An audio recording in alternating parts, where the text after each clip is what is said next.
João Pedro, oh, always believe in your soul. You got the power to know you're indestructible. Always believe in João Pedro, oh. Hello, and today we are doing a match review of Newcastle United 1, Watford 1. I might be smiling, but it was a big point because although we didn't win, it was a massive, massive result to snatch away victory from Newcastle at the jaws of a Watford defeat. We did get that equaliser, absolute late limbs in the 88th minute. What a cross of the season from Kiko Femenia. That guy knows how to attack, even though he's a fullback. And João Pedro with a classic number 9 towering header, no chance for Martin Dubravka. And he doesn't have his clean sheet on his 33rd birthday. And also a nice little contribution in the game. He just really worked hard today. That was the birthday boy for Watford, of course, Joshua King. What a great result. Now, obviously, that was a bit of a scary one because at 1-0, you thought, here it is, classic Watford all over again. We can't pull our socks up against the teams around us in the big 6-pointers. But ultimately, right, let's talk through that first half.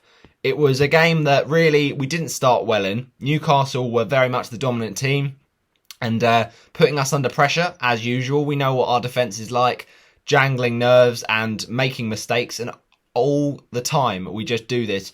We defend in numbers, but yet we manage to put ourselves in danger, and we're actually just self-inflicting our pain because we're passing out from the back. We did it against Tottenham. We got away with it with that pass from Backman out to Loser, and then Kane missed it. This time you think we surely can't get away with it, but we do again. And, just so sloppy. But ultimately, there were some big chances for Newcastle in that first half, mainly from Joel Linton. The first one, it's a really good cross to be fair, but we need to be getting out closer to it. It takes a deflection off a Watford player. It loops over to everyone, and it takes a slight nick into the direction of Joel Linton. But look, this is a chance that you'd expect him to put away, fairly close in the box. He puts a toe to it, just instinctive, and it hits the crossbar. Look, Ben Foster was beaten. He was hoping it would hit the woodwork, and it did just that. So, look, ultimately, that was a let-off. But Joel Linton has another chance, and this was a slightly tough one, in my opinion, but really good cross-in. Again, Watford defending, crosses. We seem to just not be able to compete aerially. We can't get up and win headers, and when we're trying to defend a cross, we look like we're just waiting for it to come down and leaving Joel Linton in far too much space at that right-hand side. But it goes in, and it's basically, a good opportunity missed for him because he tries to get it, and he tries to almost knee it in and just follow it in at the back post, but just wide. And Jeremy Ngaka, I'm sure, will have been relieved because I think he might have lost his man, or one of the fullbacks might have lost their man because Joel Linton was free. But also chances for Watford in that first half, not too many, but chances nonetheless. And I've got to say, Ben Foster, although he didn't keep a clean sheet today, he felt like much more of a safe pair of hands. I know that's tough on Daniel Backman, who in his time that he's come back into the team has had very difficult opponents, the likes of Man City, Chelsea, Arsenal. Sorry, not Arsenal. That was Foster. But, he's played some tough teams. Chelsea, Leicester, Tottenham as well. And Backman, you could argue, made a mistake for that goal against Tottenham where it's a good cross in from Son and Davinson Sanchez has the header and he kind of just tries to punch it and punches thin air. But it was a good goal from Spurs, really, in a game where, we were so defensively astute and so defensively determined and dogged. We were actually really unfortunate to not come away with a 0-0 there, but we did see that determination. But great to see that we saw it away from home against a team that we needed to get points against, and we actually saw it not just in our defence but more importantly in our attack, because you've got to attack Newcastle. A team like that, Newcastle, they're going to try and take a lot of the ball. They're going to give it to Saint-Maximin to do his stuff, and he did his stuff. I mean, what an unbelievable goal. So, yeah, first half, all in all, not too much going on. But as I said, with those Joel Linton chances, and we were just quite slow on the ball, struggling to really kick-start. But we kind of felt, all right, as long as we stay in the game, we've got a threat. We've got, good players in there. Ultimately, a few scurries where you thought, not sure about that. Trippier and Pedro having a few disagreements. But yeah, it is what it is. Second half comes along and we just do a classic Watford, and we come out second half, we look like we've not even played for about 5 weeks, and we look so slow, and it is a frustrating one to concede this, because look, it's a great goal from Alan St-Maximin. He is their main man for Newcastle, but ultimately you can't let him run that far. It's a little mistake from Ngakia.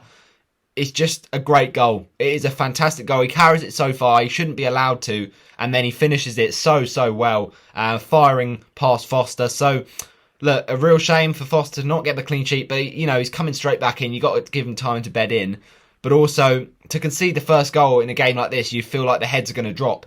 And to be fair to Watford, we really didn't have that. We really did look the better team in that second half. And we deserved to get back into it. And chances in that second half for sure. João Pedro was our main man again, and I'm not going to say this, but actually no, maybe I am. I think we need to just have a bit of perspective, right? We weren't superb today, but it was the result that counted, and actually the performance was really good in the second half, so that's massive.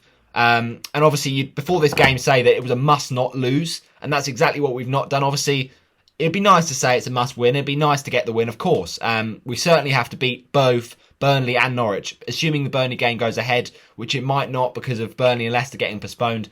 But if that goes ahead, you'd say win Burnley and win Norwich. 7 points was the minimum, in my opinion, from these three. But from a losing position, to get a point is a massive result, because it's not just good for us, but it's also taking away from Newcastle. And very similar to the reverse fixture at Vicarage Road, where we will go 1-0 down in early part of the stage of the game, and we have to get back a goal from a header, and it's Ismail Assar that time. But no, really good assist from Kiko Femenia. That was fantastic.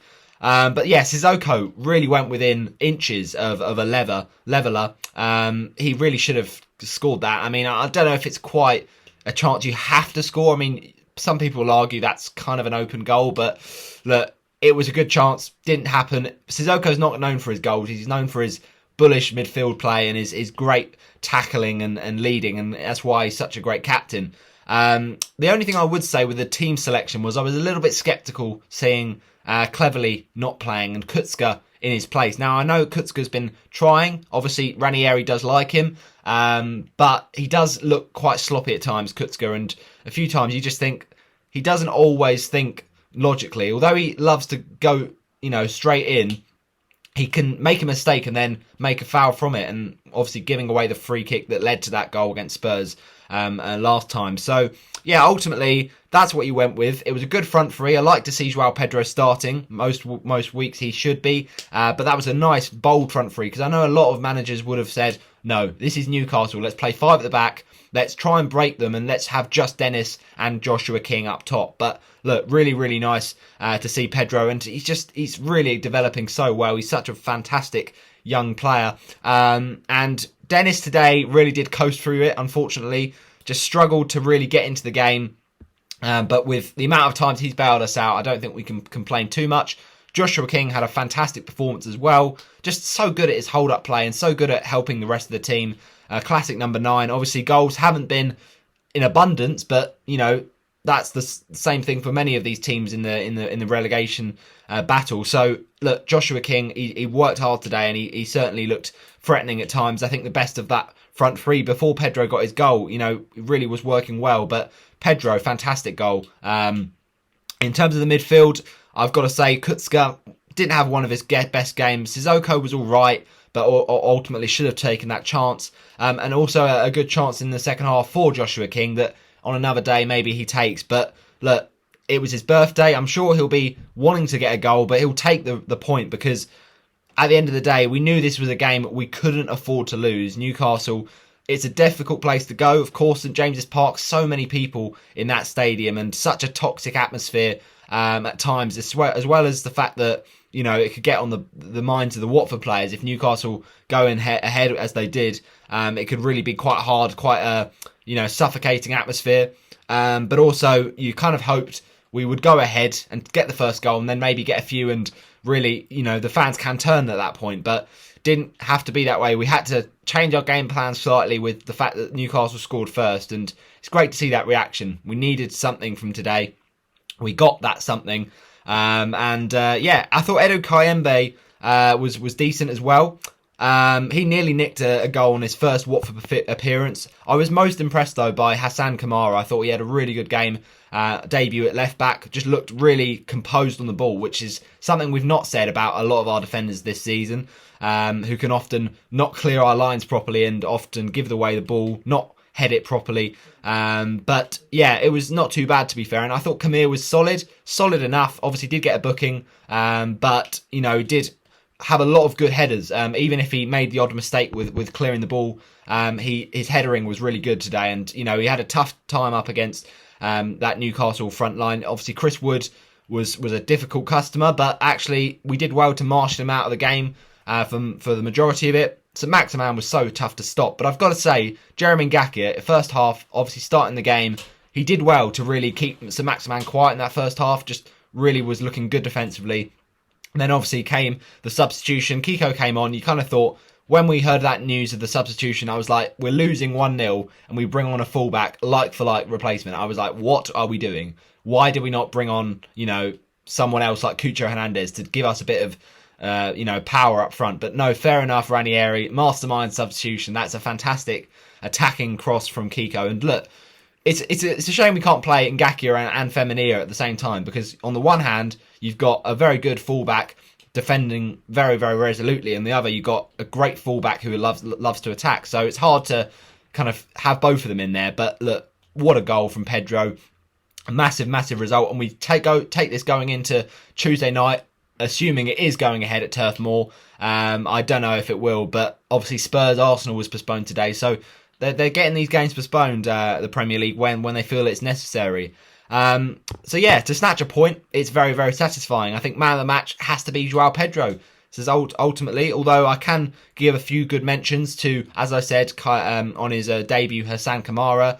Kayembe was decent as well, actually. I think he's going to be a good player. He's that kind of player we need to just protect the back four. And Kutzka, I don't know. I feel like his ability is there, but it's just he often looks a bit sloppy in the final phases. So look, ultimately a decent result. We will take that very much. Cathcart, not a great game, but look, it's another game where we've seen a clean sheet go begging. I think what we've just got to think is it's stopping the rot of 6 defeats in a row. We did make 6 changes, obviously, with those 3 debutants coming in. So that is a difficult thing to see those players slot in, play well straight away. But to be fair to Kamara, I think he did that well. And Foster made a couple of good saves in the game. He had to snuff out that header with or opportunity, I should say, with Lascelles. But we did get that nice interplay with Pedro and Dennis before the opening, and we obviously had the free kick that was just straight into the wall. We need to get a free kick taker. Like, let's bring in someone that can actually be our next Alman Abdi, because we haven't had it for 7 years, which is actually mad. Maybe 7 years is pushing it, but since the 15-16 season. And it's interesting that with Pedro, I think he's that player that a lot of managers are scared about playing from the get-go, because it's like, well, he's only young. He'll probably be that impact kind of player. But, when we have started Pedro, he has been good. And I think, Wood, he went close to that debut goal with his headers that just went over in quick succession. But look, we kept him quiet. We kept Trippier quiet, who, is often very good with his crosses. And, yeah, look, there are some chances. Longstaff spurned quite a few of them, to be fair to him, curling over. But it was just one of those games. We knew what we needed from today. It was a point at least, and we got that. So I will take that going into Burnley, and especially to take it away from Newcastle is very, very nice. So yeah, man of the match has to be João Pedro. Always believe in João Pedro, and let's look at this next Burnley game, or if it's not, the Norwich game, and just say 3 points. We need that winning feeling back, since the wait has been long since Manchester United. Let's do this. But a point on Tyneside, I will take that. Thank you very much.